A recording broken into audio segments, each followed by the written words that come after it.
ONN Evening News, an old news network presentation. Good evening. Across Christendom tonight, fear, rumor, and revelation dominate the headlines.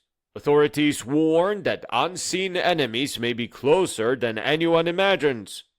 We have a lot to cover. Let's get started. Royal officials are announcing sweeping arrests of the Knights Templar. The ancient military order stands accused of idol worship, secret initiation rituals, and allegiance to a demon known only as Baphomet.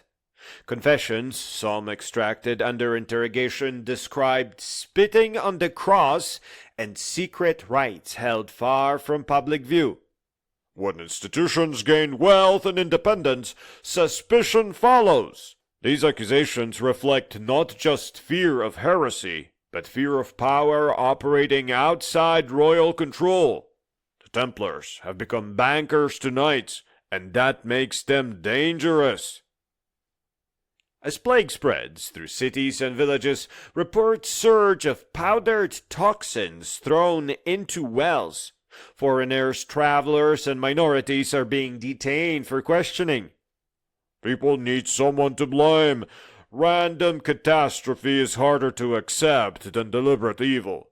Someone has to be responsible, and outsiders make convenient targets. Nothing to worry about here. We should all calm down a little bit.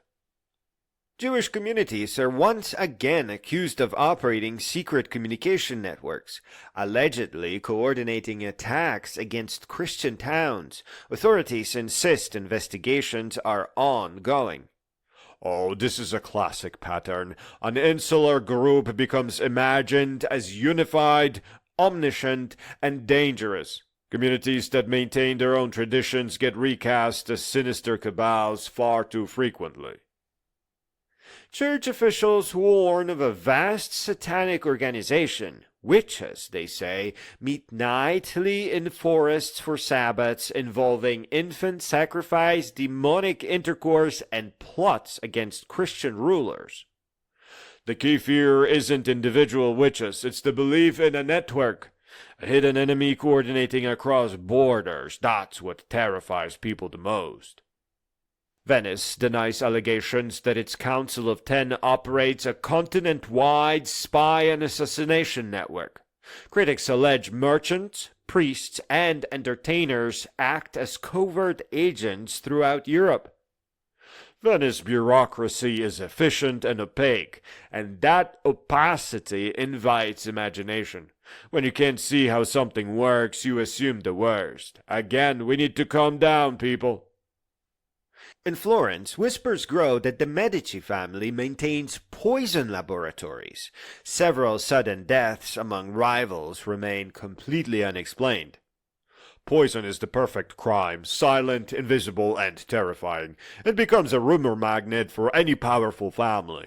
If your enemy dies mysteriously, poison is the obvious assumption. Fresh reports claim sightings of Edward V, young King of England, long presumed dead after vanishing in the Tower. Witnesses insist he lives abroad under protection. I'm sorry, but a missing body is an open wound. Until proven otherwise, survival remains plausible to believers.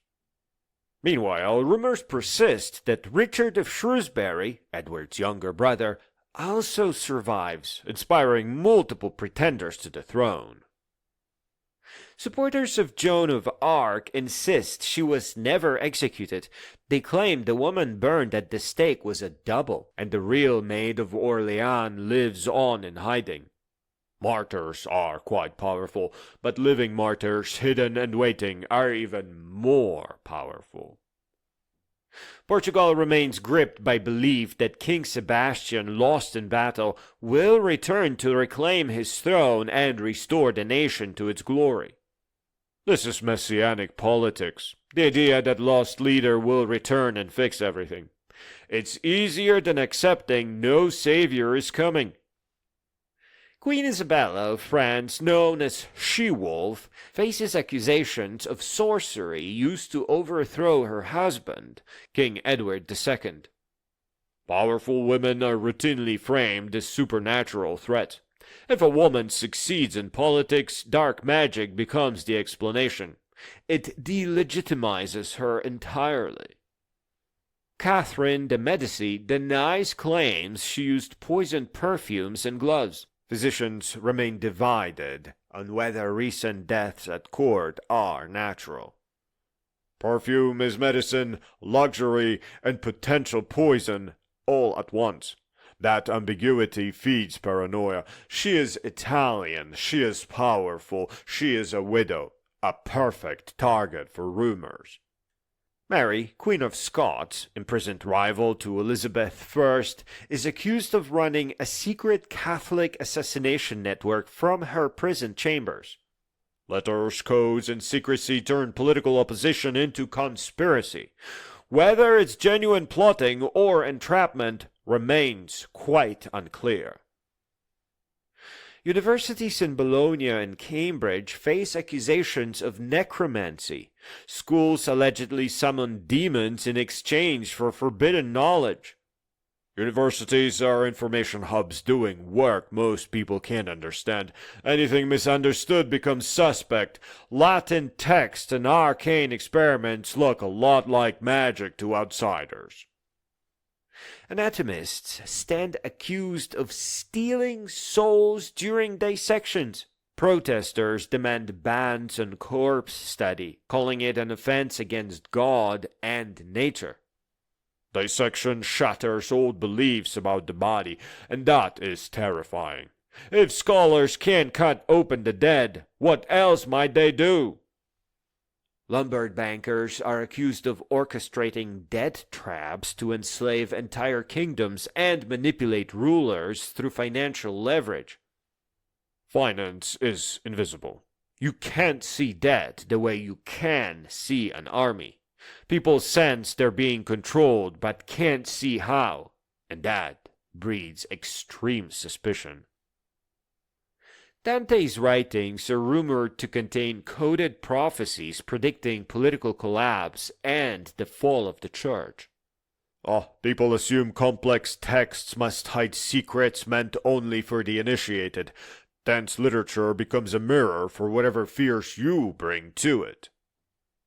Clockmakers are accused of manipulating time itself. Unbelievable. Villagers report bells ringing at impossible hours, suggesting dark forces at work. New technology feels magical until it becomes familiar.